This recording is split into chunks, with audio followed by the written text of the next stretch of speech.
Welcome to the bird media. నేను మీ Pawan Krishnamurthy. Liquor scam అంటే లిక్కర్లో ముడుపుల వ్యవహారంలో అరెస్ట్ అయ్యి 220 రోజులుగా జైల్లో ఉన్నటువంటి చెవిరెడ్డి భాస్కర్ రెడ్డికి ఎట్టకేలకి ఏసీబీ కోర్టులో 15 రోజుల రిలాక్సేషన్ దొరికింది.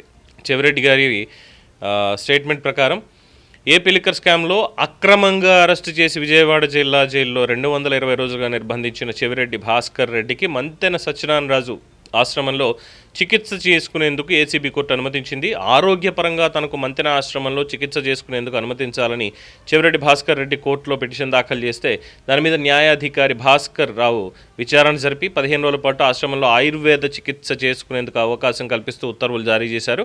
ప్రతిరోజు ఉదయం 8 గంటల నుంచి 6 గంటల వరకు ఆశ్రమంలో వైద్య సేవలు అందించేందుకు అనుమతించారు. అంటే పొద్దున్న 8 నుంచి 6 దాకా ఆశ్రమానికి వెళ్ళి మళ్ళీ జైలుకి వెళ్ళిపోవచ్చు అనమాట. గతంలో వెన్నునొప్పితో బాధపడుతున్న ఆయనకు మంతెన ఆశ్రమంలో తీసుకున్న చికిత్సల వల్ల కాస్త తగ్గింది అని, ఇప్పుడు కూడా అదే బాధతో ఇబ్బందులు పడుతున్నందున కోర్టుకు ఆ విషయం తెలియపరచడంతో చికిత్సకి అనుమతి లభించింది. Fine, well and good. Mantena Satyanarayana Raju గారి ఆశ్రమానికి మంచి మార్కెటింగే చేసి పెడుతున్నాడు చెవిరెడ్డి భాస్కర్ రెడ్డి గారు. వెన్నునొప్పికి ఆయన చికిత్స చేయించుకుంటే తగ్గిందిట.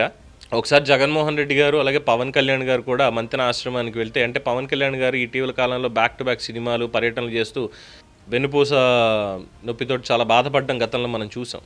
సో మంతెన సత్యనారాయణ రాజు గారిని సజెస్ట్ చేస్తే పోయేది కదా ఒకసారి చెవిరెడ్డి. అలాగే జగన్మోహన్ రెడ్డి గారు పాదయాత్రకి అనేటువంటి పాయింట్ కాదు, కానీ ఏదైనా బయటికి వెళ్లే ముందు ఆల్ ద సడన్ చాలా ఇంపార్టెంట్ ఈరోజు వెళ్ళి తీరాలన్న దగ్గర ఆయనకి ఎక్కువగా ఈ పాదాలు అనేవి మెలికలు తిరిగిపోతూ ఉంటాయి, మడత పడుతూ ఉంటాయి.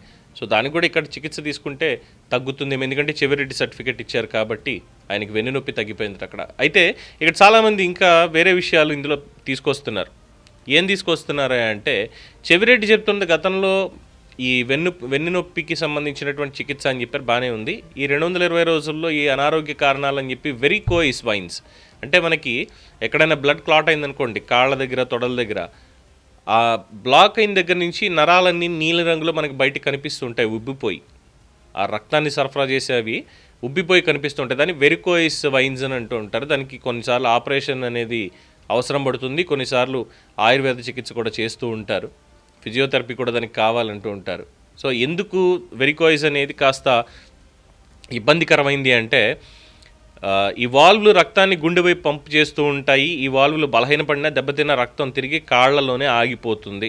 సిరలు ఉబ్బి నీలం లేదా ఊదా రంగులోకి మారిపోతూ ఉంటాయి, నీలి రంగు లేదంటే ఊదా రంగులోకి, పర్పుల్ కలర్లోకి మారిపోతూ ఉంటాయి. సో ఈ సమస్య నాకు ఉందని ఇప్పటివరకు దాదాపుగా 15 సార్లు అప్లికేషన్ పెట్టుకుంటే 16వ సారో 17వ సారో మొత్తానికి ఆయనకి ఏసీబీ కోర్టు పర్మిషన్ అనేది ఇచ్చింది.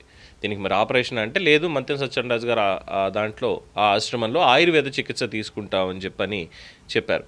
సో ఇక్కడ ఏమవుతుందంటే, గతంలో జడ్జి గారు కూడా ఆశ్చర్యం వ్యక్తపరిచారు.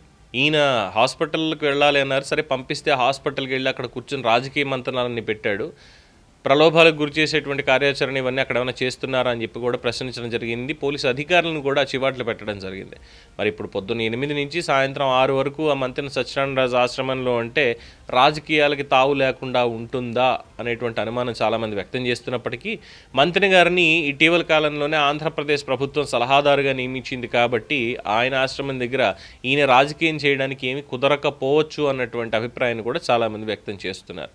సో ఎట్టకేలకి ఒకే రోజు అటు జోగికి ఇటు చెవిరెడ్డికి ఇద్దరు కూడా నిందితులే మళ్ళీ లిక్కర్ స్కామ్లో, 2 రకాల లిక్కర్ స్కామ్స్లో.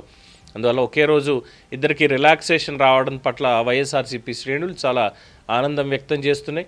రెడ్ బుక్ రాజ్యాంగం నశించాలి ఆంధ్రప్రదేశ్లో అంటూ స్టేట్మెంట్లు కూడా పాస్ చేస్తున్నాయి. దీని మీద మీ అభిప్రాయాన్ని కామెంట్స్ రూపంలో తెలియచేయండి. చూస్తూనే ఉండండి ది బర్డ్ మీడియా.